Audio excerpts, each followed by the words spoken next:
In this video, I'm going to give you a tour of the Leapwork Studio. The Studio is the primary user interface for Leapwork, where your team will create, modify, and maintain your test and process automations. At the time of this recording, the Studio is a desktop application that runs on Windows. This particular version that I'm about to give you a tour of is running on a virtual machine on my MacBook Pro.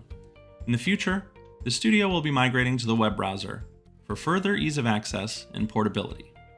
Now, starting from the left-hand side, we can see our primary navigation pane in the Studio. The first tab, Flows, which is what we're on right now, will give us access to our canvas as well as any of the flows that we have created in our environment.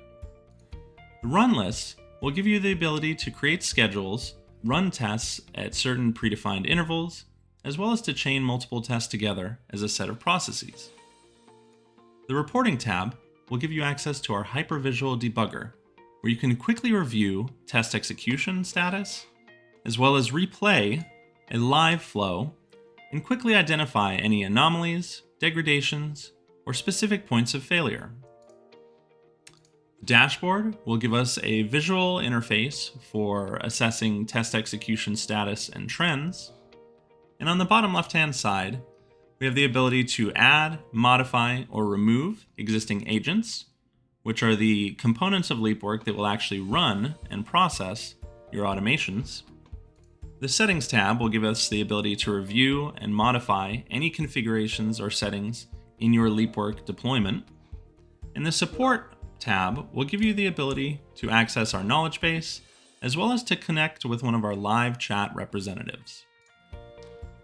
Now, coming back to the flows, as we move over to the right-hand side, we can see that our flow structure is broken into a file folder format.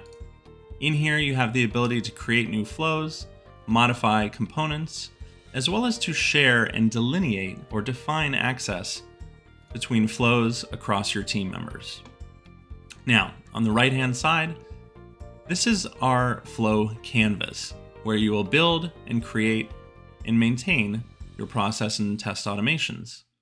Flows are defined by building blocks, and we can see here that we have a starting block to begin a flow, and then we can drag an arrow, and then we'll be greeted with a set of options or steps to create new building blocks.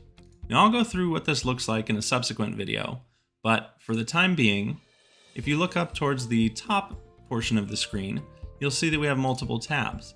The tabs give us the ability to quickly change between any other flows or processes that we've been working on in a given session. Underneath the tabs, you'll see that we have the ability to run a test, edit a test, as well as save any recent changes.